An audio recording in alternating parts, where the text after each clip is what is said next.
Now more than ever, Lowe's knows you don't just want a low price, you want the lowest price. And with our lowest price guarantee, you can count on us for competitive prices on all your home improvement projects. If you find a qualifying lower price somewhere else on the same item, we'll match it. Lowe's, we help, you save. Price match applies to same item. Current price at qualifying retailers. Exclusions and terms apply. Learn how we'll match price at lowes.com/lowest price guarantee. Hey everybody, welcome back to another episode of Married at First Sight Recap here on Jada XD. Ooh. Mm-hmm. Ooh. Last night was boring as shit. Let me tell you, I struggled this episode. But I wanted to, I said, let me be as engaged as possible because we're not here for no reason. You know, so I made all the notes that I possibly could, starting with the music in the episode. Oh, listen. Let me tell you something. I paid attention to epidemic sounds this week, honey. And it started off nice and happy. And as they went through each couple, the music got like more dramatic as they explained each one. Woo! The music director for this show is on it this week. He said, I'm going to work with these royalty-free sounds, and let me tell you something, I'm going to give you a soundtrack. Okay. I'm going to take you on a musical journey. Because I'll write a song for you. Yes. Yes, go ahead. We start on day 29. Yeah, we started day 29. We're approaching what they kept annoyingly calling it the Monthiversary. Now, I hate when people say we're celebrating our month anniversary. Yeah, that same. pisses me off even more. Yeah. But this annoyed me just the same. So we're approaching 30 days. And to be honest, shit is the same. Yeah. Paige is waking up alone again. Yeah. You know, they all getting ready. They brushing their teeth and Offred's still beating off in the bathroom because she's frustrated. Yeah, exactly. Double clicking in the shower. Yep. Speaking of, we cut to Anderson, Paak, and Offred, and they're at his house. His house is actually cute if he would, do something with it. Which they're talking about. They're working on it. Yeah. So they're talking about plans for the backyard. And, he said, the projects that he's been doing, he's like, I want to make my house nice for me, but it would be nice to do it with someone else now and make it nice for my family. And so your girl starts moving. She's starting to move her stuff in and talking about needing to bring more stuff over and all of the things that need to be done in the home. And they put the epidemic sounds on to make it seem like she was overwhelming him. She's reorganizing the house to make it acceptable for both of them and talking about the guest room. And she's like, I don't want to take over, but I need this to be like suitable for the both of us. She's like, but you do need to throw out that dresser because it's raggedy boots. And the only thing I want to keep of yours is that lazy boy because everything else is ugly. Yes. Mama went through an inventory because as soon as she walked in, she was like, that's gotta go, like, that's gotta go, that's gotta go. Mood. And I don't know if you noticed when they was in the kitchen, Mama had organized the glasses. She started getting those cabinets together in that kitchen. Because it looked like the cabinets before the shelf was off. Yes. Yeah, it just gave. She's a Capricorn, which is our fellow Earth sign. But something, I'm like, are you like a Virgo moon? Like, what's like what's the tell me what's the tea? Like, yeah, because on the outside his crib is nice, but on the inside it looks like hoarders. Well, not that bad, Fred. I know, but like, how like when you watch Hoarders, there's always like a shelf that's askew, and there's just always just random his things. His house looks like shovels or something inside. Oh, that's fair. Yeah, but like on the outside, Shovel's house is not terrible. It's just like, yeah, the Airbnb. It's like a starter house. It's a starter house on The Sims, honestly. He has like an Airbnb. Exactly, he's got like a starter Sims house or like an Airbnb. Like you're like, there's nobody lives here. I can tell. Yeah. But yeah, they're concerned about space. All while he's wearing a Rock Nation hat, and I feel like I don't know if like the editors of the show or the producers of the show like listen, and they're just like trying to like find black moments of him to put in, because I was like, Rock Nation. You know that ain't nobody but Chad. Yeah. Chad said, "My nigga, if you gonna be on TV with this perm, then we got to do something else. This perm, these cheeks, okay? Because Papa got they a are bubble. Prominent. Okay. Yeah. I was like, he dragging a wagon. Yes. I was like, Anderson, Paak, Offred, and Mabel. Okay, that is like, she is just carrying about. Graham Cracker been eating his crackers and his cornbread. So yeah, Chad gave him those black fits. His random black flare. that BLM shirt he had on. Yeah. It's flare. You don't have enough flare on. It's just a flare of black. Yeah. Not too much. Yes. But that was but them he's for now. Yeah, but he's flipping out because he don't like change, and he's like, this is overwhelming. His face the whole episode. His face all the time, really. It's very Deer caught in headlights. Very much so. And sometimes he looks like a kid. He looks like a toddler too. He gives very Chucky Finster sometimes. Yeah, he does. Yeah, he does. Yeah. So we cut to #blessed is fake playing basketball down at the sweat line. Yes. And of course Paige shows up because niggas always love to fulfill their love of basketball fantasy. Absolutely. So she comes in her Fabletics and his sneakers match his shirt, and I started off irritated. Oh yeah, as soon as he got on screen, I was just like, I hate this show. Oil spill. Where is the Dawn? I hate this nigga's greasy fucking face. Yes, and I hate Kia him. kept talking about his wayward eye. Oh yeah. Oh yeah, he got a hit of the forest. And I will walk 500 miles. That's what his eye said. Yeah. So they're at the gym. Tired.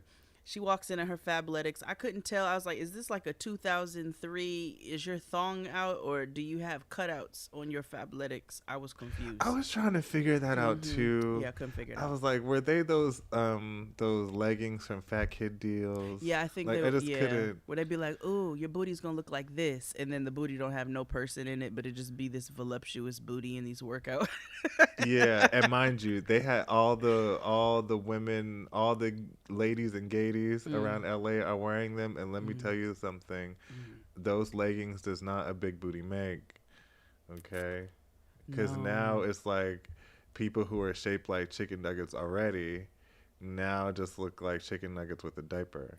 Right, you just saggy diaper booty, or they got that little pocket that comes in like where they crack is at the bottom. I'm like, ooh, what's that? Yeah. Ooh. It's been a long ass day. Yeah. So I couldn't figure out if that was the thong or a cutout Fabletic, but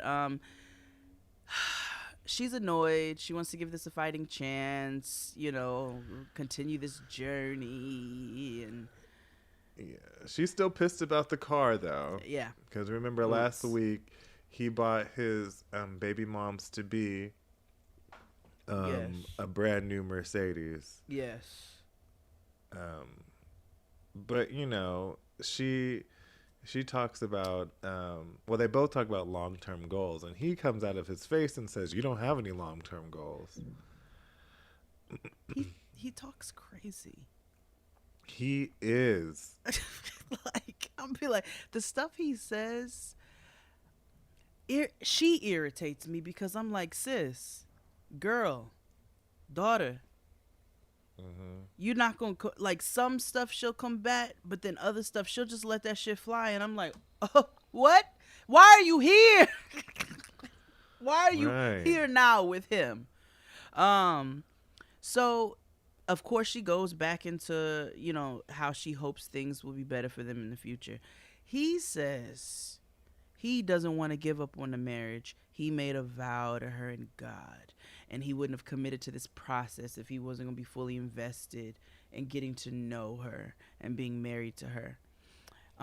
They go into the long-term goals like you're talking about. Please tell these niggas about his long-term goals. He said he envisioned himself having multiple businesses. 1, 2, 3, 4, 5 businesses. Kids with a multiple S. With multiple, kids with the S. Yeah. And he wants each of his businesses to net $1 million. $1 million. Oh, yeah. I was already ridiculous with him just saying that he wanted businesses. But yeah, all his businesses he wants them to net. Especially because this nigga couldn't even keep the fucking Subway. Here's my thing. Subway is like McDonald's. They don't close. Yeah. If it closes, it's you. Yeah, if it closes, it's you. Yeah, it's really you. It's you. Health department, It's you. money. It's you. It's you. You're either dirty, you're irresponsible. Like there's. Let me tell you something. Subway survives in the Bronx. Okay. Niggas love those vagina meat sandwiches. Let me tell you something. They truly do. They love those nasty ass baked Lays. I know this is about Married at First Sight, but can I just let you know that when baked Lays came out, I was so irritated.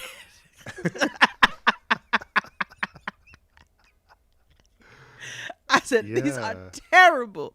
They have the consistency of Pringles. And I know niggas get real mad at me about my hate for Pringles. I fucking hate Pringles. Oh, I hate Pringles. They're the bologna of the potato chip Nigga, family. they taste like mashed potato chips. Yeah. They have a weird consistency. They taste like imitation potato flakes. Yes. When you make mashed potatoes out the box. Yes. Okay. Ooh, we are you and me, us never part. No, yeah. I hate Pringles. Yeah, they're like sheets of potato. Yeah, it's so stupid, and I hate the fucking shape. I hate the taste of them. Yeah, potatoes don't come like that. They don't. There's a sheet of potato that they slice. Bologna chips. But this nigga couldn't even keep the Subway, but he talking about netting over $1 million with 4 different businesses for passive income. Please kiss my ass. Yeah. And so he also mentions that he's an introvert,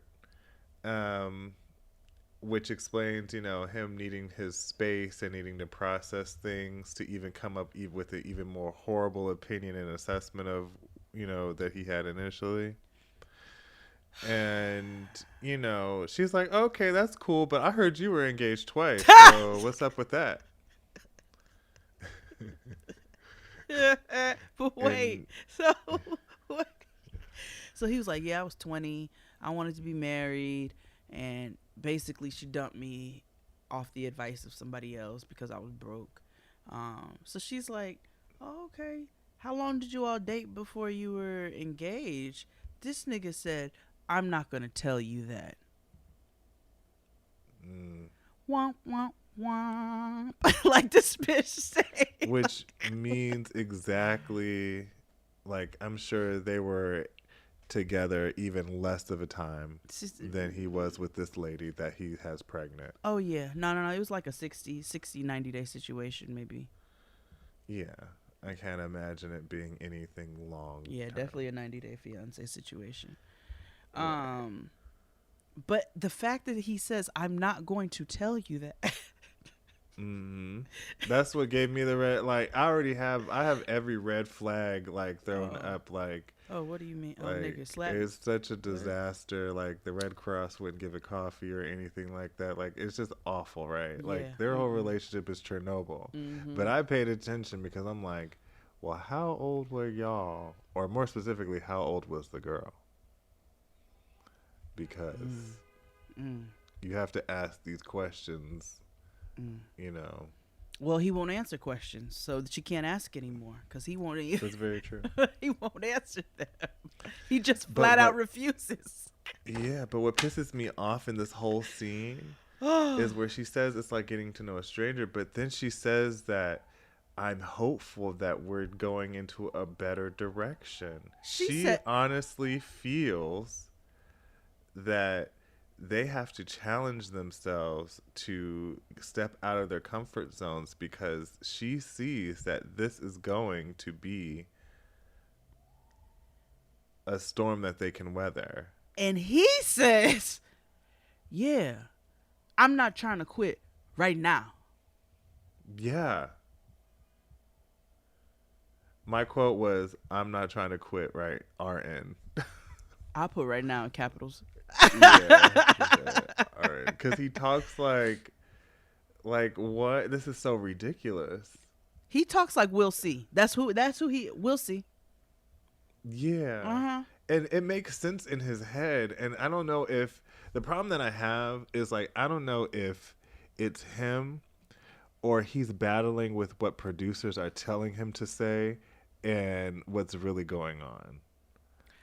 Because there are some moments later on for sure. Yeah, we'll get to that. Get to that.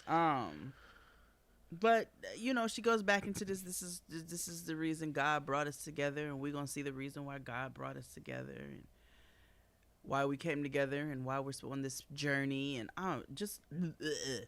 yeah. So next, Alfred and Graham Cracker and Not Mila Kunis and QAnon all go out for drinks.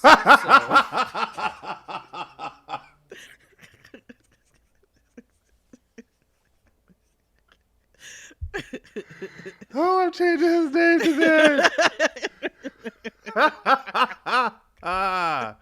Yes. Oh, I said, QAnon. Yes. That's your QAnon. Because that was very apparent. Oh. He is an incel when I tell you. We're going to change it every week now. Last week is AccuWeather. Yes. This week is QAnon. Next week, Proud Boy. The week after that, stand back and stand by.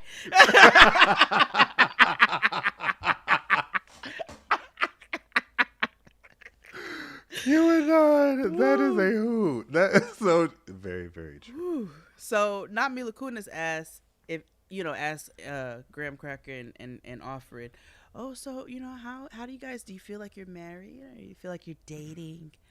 And he says they feel like they're dating. Mm-hmm. You know, and Not Mila's going on and on about how happy they are and saying I love you, and by he I mean QAnon. He's like, oh, because you know he does the same thing every time. Oh God, things are so great with us. Just like the connection is just I couldn't have asked for anything better. He talks like he's throwing up his words. He does. Yes, like yeah. So, yeah. But Alfred is over there low-key hating. Oh, Mama is bitter. She's like, oh, you want a cookie? Good for y'all. Okay. Alfred the Stallion is just bitter and horny. Just. White Saweetie was pissed. Do you hear me? Yeah. Yeah. Because she stayed with this high pony. Let me tell you. Everywhere she go. In the faces. Just the faces. Yeah, but I feel bad for my girl. She is just bitter and horny, and she just wants to be loved. You know what I mean? She don't ask for much at all. Right. Yeah. She just want to love her man, get fucked, and love all her dog. Mm-hmm. Really. That's really it. Who has I just really got into Miska's, like, the dog. That is a beautiful dog. Oh yeah, she's got like a reddish brown and with the white. It's a nice little with the blue eyes. Yeah, no, she's gorgeous. Mishka is gorgeous. Yeah. But yeah, I was about to say something really problematic. So they don't get us canceled. I'm not. Okay. Oh my gosh. Well, just say it, and I'll Mm-mm. Okay. I'm sorry. Just say it. I can't. But she's she's like a taste, but a dog. She's Oh, got it.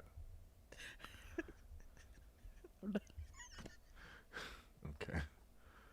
Wait a minute. Okay, I would just play this. I would just play this. There's a reason why I can't say it on here right now, but Okay.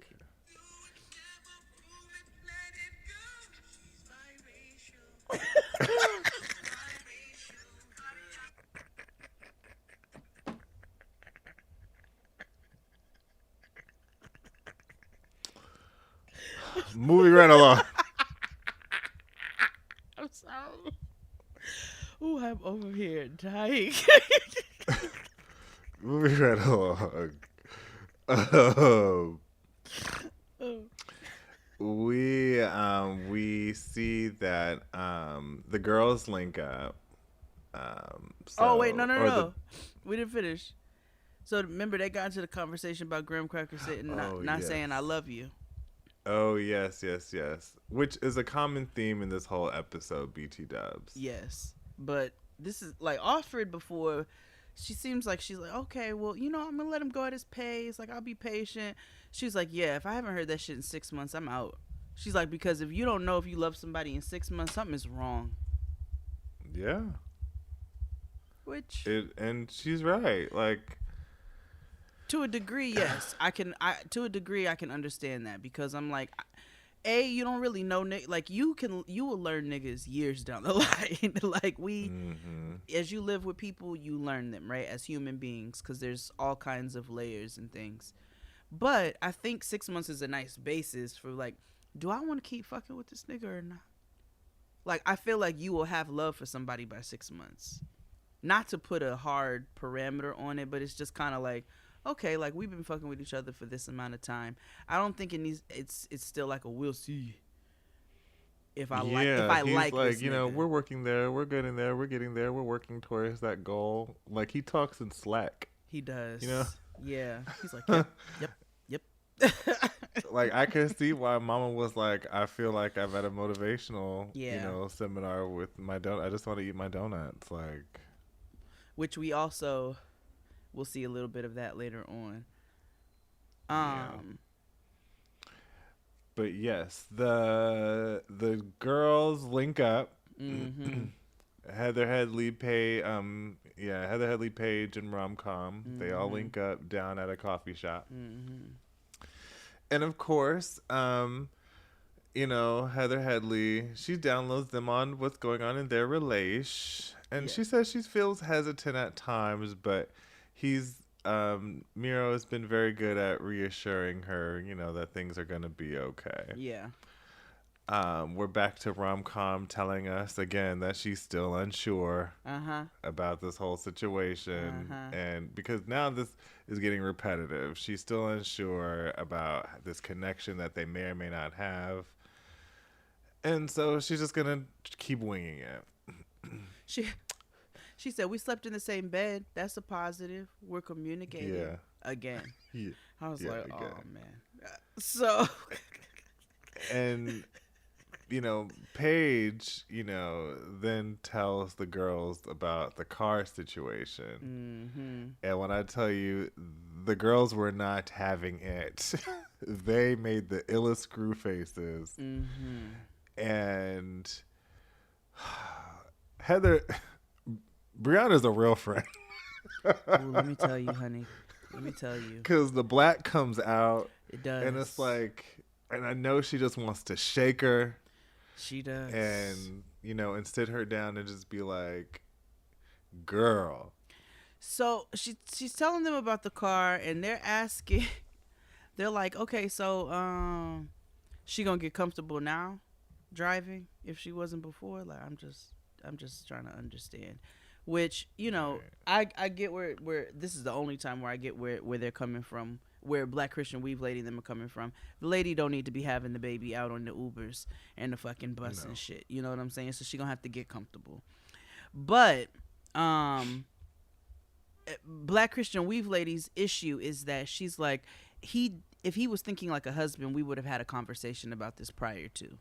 But he doesn't think like a husband. He thinks like a single person. And the lack of communication is really unsettling. Like, and it's really emotionally draining for her. So this is where Brianna's black girl comes out. Yeah. Because she's like, this is messed up.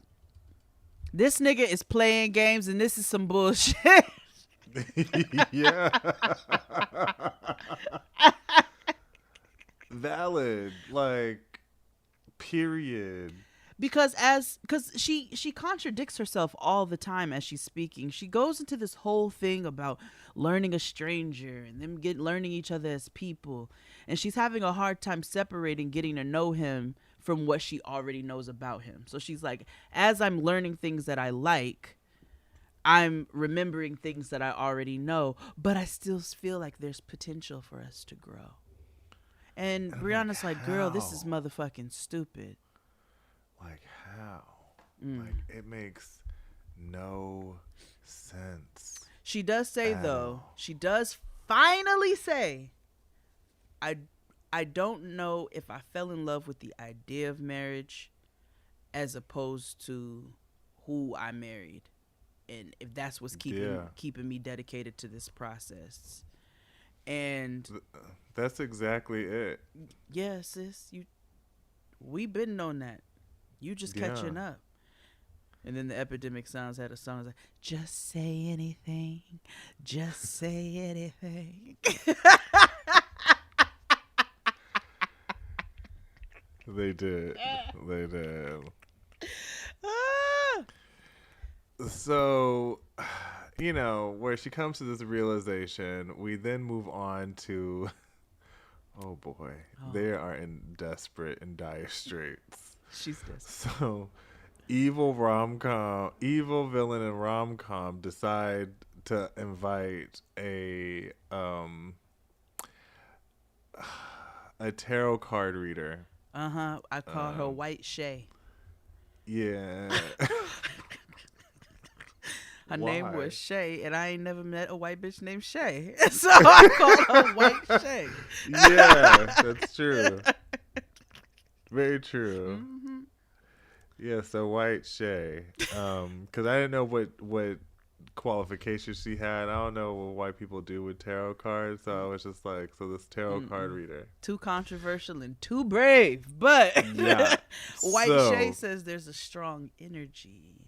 And maybe from wanting more passion on the friendship level, and they need to release this energy. I was like, oh, okay. She's like, does this sound like it's on the money? And they're like, yeah. And it made no sense. Right. But she does say that their charts allude that they could be compatible. Based off their moon signs. And she did also get it correct when she said, well, there seems to be like a secret tendency to want to control one another. And rom-com, it seems like you are the one who wants the upper hand, which White Shay wasn't wrong. So, you know, I feel like rom-com is the most acknowledging that she's been. She takes a little bit of acknowledgement in this episode than she ever has before. Not as much as she should, but she takes some. And he also is he's getting on my nerves. He is the read. Okay? Alfred and Evil Villain need to, because Evil Villain is horny and frustrated. But his horny and frustrated turns into him being sad and but also he's feeling like he's feeling like, you know what, he has really low self-esteem. Or he's been hurt real bad. That's yeah, when men have low self-esteem, it's like it happens, but you can tell it comes out very ugly. I'm not going to comment on that because I don't want nobody putting. When's the last time your misogynoir showed up? Please put your internalized misogyny on display. Because ain't nothing worse than a sad ass nigga. Like, I mean, truth be told, ain't nothing worse than a sad human being. Wait, that sounds Yeah. really bad. That was really like, that sounds like no compassion. But it's, when somebody's sad all the time and they just all the goddamn time, like after go work on you, beloved. Like, stop talking to me. yeah. And That's valid. That's a valid emotion. Yeah, because You can't be responsible and parenting other people's thoughts, feelings, and moods. I think there's a line, and I think there's a boundary. There's a time when we want to try to upbuild and uplift, and I think that is we should at times, especially with people that we love. But you can't go so far where where you just don't do any self work and it's just niggas building you up all the time. Yeah. People get exhausted as human beings, and he is sad. So, she's like, yeah, I do like to be in control. Like, it's no secret, I do like to be in control of situations. And he says that she's trying to control the pace in one way, and he's trying to control the pace in another way. And they both talk about releasing that control, and if they really want to move into being in love, they also need to be less defensive with one another. And that's when she gets defensive. Yeah. Yeah. She got defensive and about being defensive. Not saying she wasn't defensive. She was just like, well, you're defensive too. And it was... Mm-hmm. I'm like, y'all niggas need to you need to go on about your own way. He needs to go back to his cabin or whatever the fuck it is he built, and you need to go back to your high rise, and you all need to just live your individual lives, because this ain't it, beloveds. Right. But after that, we cut to QAnon and not Mila Kunis drinking in the park as usual. Mm-hmm. That's the first thing because she did. I was waiting. Every time I watch this show, I try to count down to see how quickly we're gonna get a shot of alcohol. Oh, with her, it's immediately, every time. Yeah. What do you mean? Yeah. Mm-hmm. So they're having a picnic in the park, and they're talking about moving in. I do want to say this conversation pissed me off. And that's when when you called him QAnon, I'm like, oh, here we go. Yeah. This is where it set in. They're talking about moving in with one another. And she's like, we should get a new place together. Like where it's different energies. It's our place together. Neutral territory. Yep. Neutral. It's fresh. It's how, we could start the covenant of the marriage on the right path and blah, blah, blah, blah, blah. He said, no. He said, well, why don't you move in with me first? And it makes more sense for you to move in with me because I have, I own my spot. You rent. Which is like, is the way he said it. Yes. It was the way he made a point. Yeah. But her points were more valid. She was like, okay, that's cool, but my dog is not, like, I don't want to take my dog up and down your stairs. You don't fuck with my cats. I'm coming in with 3 animals. I don't want to bring 3 animals into your space. It creates more tension, this, that, and the third. She's like, so we just live in our spots until we find a neutral territory for us both. And he's like, oh, that's moving backwards. Mm-hmm. And she's like, but I don't want to live at your spot. So that's just that on that. Yeah. And he said, whoa. You have never said those words. Right. And then she said, well, I thought it was implied. Well, I'll say it now. I don't want to live in your house. Which cracked me up, actually. Yeah. I like her, honestly. Because she's just kind of like, she doesn't take shit from him. No, honestly. she just be like, yeah, no, I don't want to do that. And so he thinks they're moving backwards by living separately. She wants to live separately. And he's talking to her dumb when he starts talking about this rent and buy shit. Again, he had a point, but there's a way to communicate that without being condescending. And that's when she gets irritated. She's like, first of all, I don't like the way you talking to me because you're trying to talk to me like I'm stupid. And I'm not. And he's like, well, I don't like that you keep calling it my place. You're separating us. And she's like, no, I just don't want to move into your spot because that's what it is. And all of these future problems, I don't want to bring that in there. So I'm not saying I don't want to be with you, but I do not want to live in your bachelor pad with the fucking purple lights. And this is when this nigga goes, well, if you want to come. He said, you have to if you want to be with me. Yeah. Oh, yes. But then he's like, if you want to come. If you want to live somewhere else, then go ahead. He is ridiculously controlling. And did you see the ex-wife? Oh, I know. yes, I did. I did. She looks like Tommy Lauren. Exactly. She looked like she might have snuck into the Capitol, and perhaps. So. Oh my god.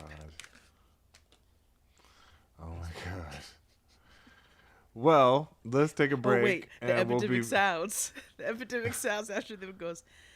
You let go, and now we're lost. Oh yes. Let's take a break after these messages. Well, no, that makes no sense. Let's take a break. Wait, what? What, nigga? Let's take a break. We'll be back in a second. There you go. Thank you. Okay, 3, 2, 1. Hello, this is Noah, the live news reporter, and we just had incredible news that Jane XD are stinking up Spotify. We're getting some live action news with Jade.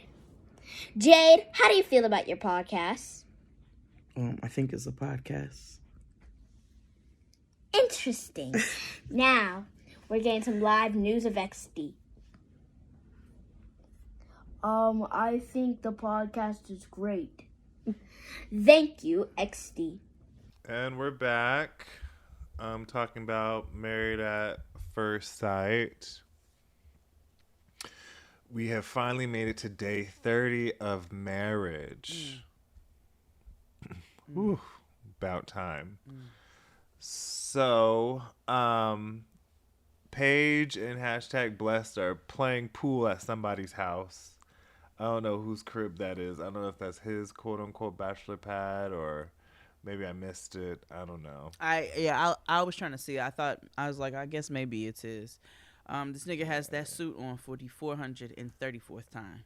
Man, listen, I'm so sick of I that am fucking tired of that stupid suit that I know he got on somebody's MLK Boulevard. You know he did. He's from Chicago. 2 suits for $175, including the shoes. And so it was a gray one and a blue one that he got, and both of them had a pattern. So, and she clowns him when she walks in because she's like, I didn't know we was going to a gala. Yeah. Yeah. I was like, you need to clown the fact that this is the 434th time. God damn, Tiffany Haddish, take that fucking suit off. Like, don't you own a Subway? Yeah. Right now. Right. So they're playing pool and they're flirting with each other, and I threw up my lunch. So it's all gross until the biggest record scratch happens. So they sit down to have a, coffee talk. And #Bless says that he thinks that him and Paige have horrible communication skills. He feels as though that she wants to text all the time, and he's like, I don't do the phone thing. Wait a minute. I want to do all this in person. Wait a minute. Before that, this is when he starts on again. Oh, well, I'm seeing her in a different light. Oh, yeah. I'm attracted to every her episode, he calls her ugly. Yeah. So he's like, I'm attracted to her now, and she has a nice body. and we're in a better headspace. And, you know, they start talking about digging. She's like talking about building the connection, but how they need to dig deeper. And then carry on.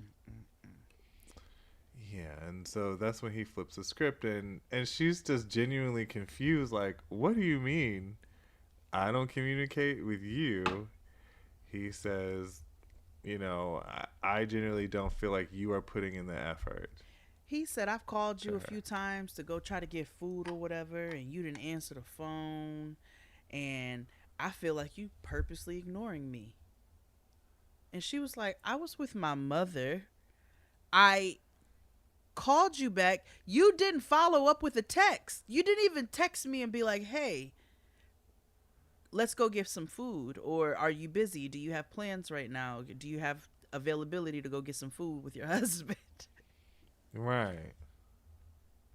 But no, because he doesn't like to text. Right. And then he says that she keeps wanting to have conversations on camera when he doesn't want to. And that's the reason why they have issues. And it's like, you can't blame, then why are you on the show then? Like, you have to have these conversations on camera. That means, that lets me know that you being sneaky and you lying. Well, that's exactly what's happening, because he's gaslighting her this entire conversation. Because telling her right after she told you a couple weeks ago, telling her now that she's a hard person to communicate with, and he doesn't want to be with somebody who doesn't know how to communicate. And then she's like, okay, but you call me one time and there's no context. Okay, well, I don't text. But you're putting the onus on her that the communication is off. You are a gaslighting I fucking hate this nigga. Like, yeah. I hate this nigga. That is so dangerous what he's doing. He is an abuser. And she falls right into the shit like a fucking black hole. She falls right into the shit like quicksand. And she's like, well, he's like, well, I don't think we're doing a good job at being spouses. And it's just like, what are you doing right now? He is the king of gaslighting. I have not seen anything like that in person, like in live action, in a long time. Like, I ain't never wanted to shoot a nigga like this in a while. Like, that's Joe Budden levels of gaslighting. Okay. He's one of them you just want to shoot him in the ass. Yeah. I don't want to kill you. I just want to shoot you in the ass, though. Yeah. I do. Like in the toe. In the toe. Yeah. Stab you in the foot like Adventures in Babysitting. But he says his emotional needs are not being met. And Paige just goes off in the corner. She starts crying and praying. Because that's what she usually does. Was that what she was doing? Yeah. Oh. She's praying to get through. Okay. All right. And she's just confused. Like, she just has no idea what to do and where this is coming from. And it's clearly, like, obvious that he's, like, doing these things so that she will break up with him so he doesn't look like the bad guy. Gaslighting 101. Yeah. Because he keeps talking about giving it his all and this and that, but the girl says, okay, I want to talk to you. I don't really like talking on the phone. Then you hit her up one time. Well, I tried to call you. You don't communicate well. Well, my emotional needs are not being met. What? He sounds like that fucking video I played for you the other day where the nigga, she's like, well, take the time that you need. Like, take the time you need. How much time do you need? 11. 3. Like, what? Yeah. What are you talking about, nigga? Right. It makes no sense. So, we move on to something happy. And Miro and Heather Headley celebrate their Monthiversary on a boat. Yeah. He is dressed very like himself. You know. But they look good together. They look good. They look sharp. They look sharp. Yeah. And so they, as an activity that they got through Tyra Mail, they had to watch their wedding. So it was almost like they're doing a reaction video to their wedding. Yeah. I was like, this is very YouTube. Yeah. And they're all in love and cute. And he asked her if, like, do you feel like you're married? And she's like, well, I don't feel like I'm obligated to be here. And a lot of people, when they talk about marriage, they talk about it in a lens of obligation. And she's like, I don't feel that. So that's a good thing. Right. And he gives a similar answer. Mm-hmm. And so they just all so in love. And it was cute. It was. But then we go back to something hopeful. So Evil Villain and Rom-Com go wine tasting to celebrate their Monthiversary. Mm-hmm. And in the beginning, they're just still being awkward and white, but they review their wedding mementos. Not necessarily the video, but the mementos. So a little photo book and...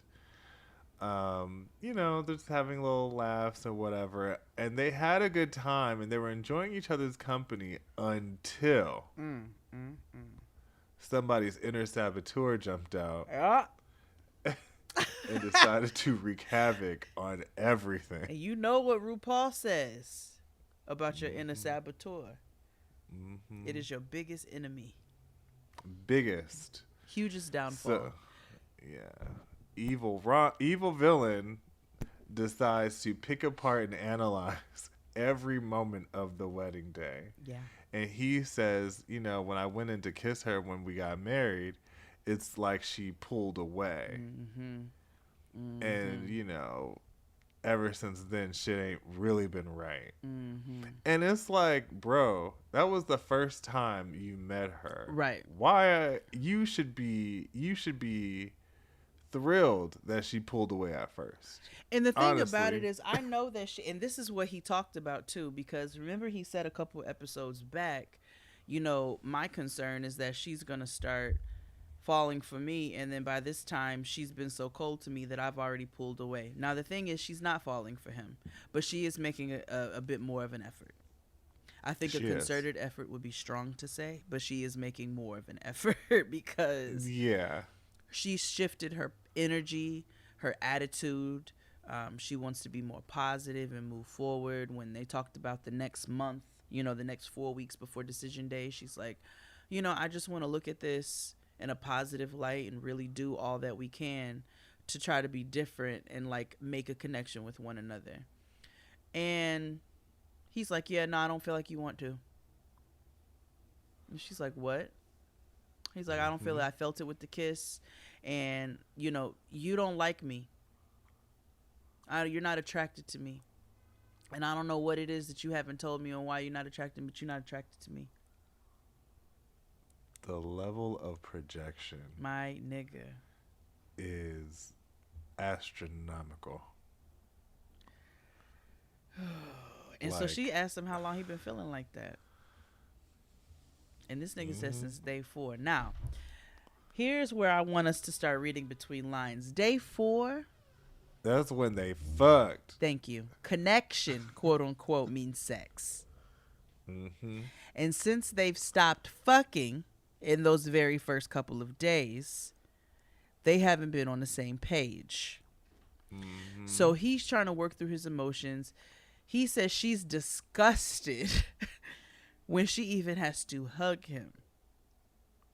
Yeah. And she says it always comes back to being physical with you. And we don't even like each other like that yet. They both tired and they need to just be done with this shit. Yeah. And they're right back to the same spot of where they've always have been, at an impasse. And the thing about she's right. You don't he's not, I don't know how it seems I don't know how pushy he's been with physical contact, but whatever level it is, it's made her uncomfortable. And it's clear. It's clear. Yeah. And he cannot separate. He was trying for a little bit to go along, to get along, but he really is putting a lot more emphasis on this physical connection, this physical touch. He is. More than what we have seen. He is. More so than that, more so than usual. Yeah. And I get it. Like, she's called him ugly every episode too. You ugly, your clothes suck. Yeah, so I get it. He's feeling, down and sad or whatever. But also, Papa, you didn't come to this thing. You came with a bunch of emotional baggage, and this is not all her. Oh At no, all. this nigga said they're gonna have to get struck by lightning for them to like each other. I was like, oh.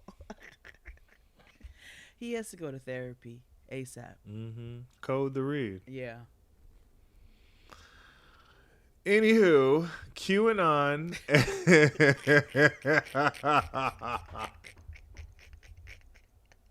January 6th, and Mila Kunis go to his family's airplane hangar, which again affirms the idea that his family has owned people at one point in time. On that land.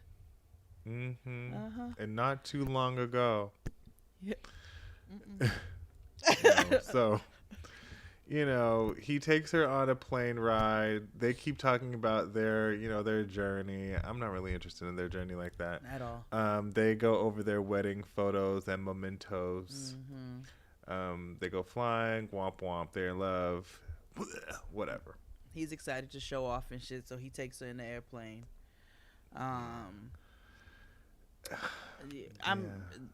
Sure. Yeah. Yeah. And then we move on to is literally what it was. We move on. Because my notes are, they're flying, womp, whatever. I don't care. The level of womps I have Because the rest of the episode dies. Because it's like, it's all downhill. And it's all the same thing. Like, I don't care. Yeah. Like, it goes into Anderson, Offred, and his hind parts getting in a helicopter ride. Which... Right. And it was thoughtful that, it's something that she said that she wanted to do to conquer her fear of heights and flying, which is weird because she's a flight attendant. But, I guess it's a different experience being in a helicopter than, I've never been on So, she's still pressed about not fucking, and they're still the same. But they were talking about, how they feel about their marriage and would they do it again. And she's like, yeah, I would absolutely marry you again. He says he would do it again, and she says, I would do it again. He goes, thanks, pal. Yeah. And she was like, yeah, her dick got, her proverbial dick got soft, and so it was shit that make you go limp. So she's hoping that they gonna fuck tonight, but, Yeah, no, it's not gonna happen. It's not in the cards. And then I had the biggest laugh because Paige had to review her wedding by herself. I said, Black Christian Weave Lady is looking at the wedding photo album alone. I was like, look at her being alone. I wanted to be a wife more than anything. This was my dream manifested. Let this be a cautionary tale to everybody who wants to get married. More than anything? Marry because you want to be with this nigga or person for the rest of your life. Like, the idea of marriage, throw that shit out the goddamn window, because what you think that is, ain't it? Marriage is not the prize, friends. More than anything? A dream manifested? To be married? Right.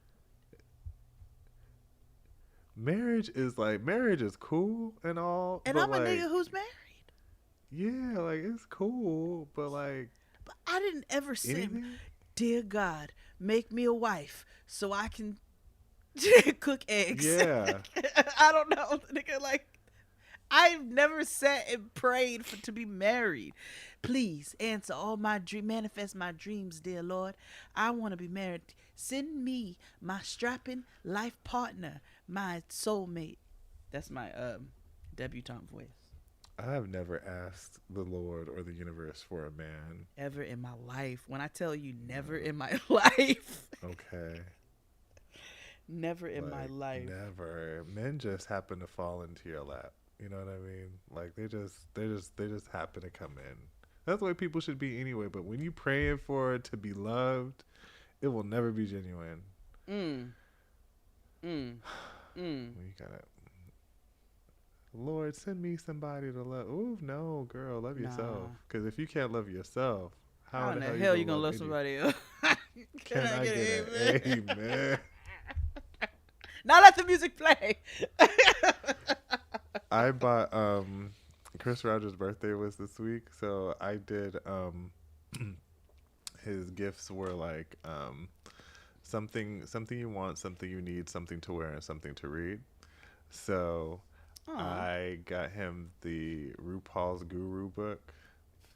Oh my God. It is just 189 pages of pictures with a foreword written by Jane Fonda. Iconic. Who, by the way, I started following on Instagram in the pandemic. Yeah. She's one of the few white women I follow. A woke white woman. Yeah. Mama got an award while being arrested, fighting for human rights. Yeah. We love a Jane, let's be clear. Yeah. But anywho, we move on to the producers asking Paige how she's gonna move forward. And she is like, she doesn't know how to move forward with somebody that don't talk to her. Which, valid. So then we're back with Anderson and Offred, and he redoes the backyard. He takes her suggestions. He installs those lights that you see in those medical commercials when they're celebrating and dancing outside in their backyards. And, they're being awkward at dinner. Still the same shit. She's still horny and bitter. And he's still like, yeah, we're working towards love. Yeah, the producers had to ask him, like, nigga, you think you could fall in love with her? And he's like, yeah, we're headed in that direction. Yeah. Slack. Yeah, talks on Slack. I'm irritated. Yeah. I'm irritated. And we wrap up with, QAnon and not Mila Kunis having dinner in the hangar. They exchange gifts. She gets him a blanket with her face and the dog on it. It was aggressive. So when he's traveling, yeah. I thought it was a cute gift. It's weird, but it was cute. Yeah. It was thoughtful. And then he got her a framed GPS coordinates of where they first met. So the Atlanta Convention Center. Oh. Or Civic Center. That's where they got married. Yes, they did. Yes.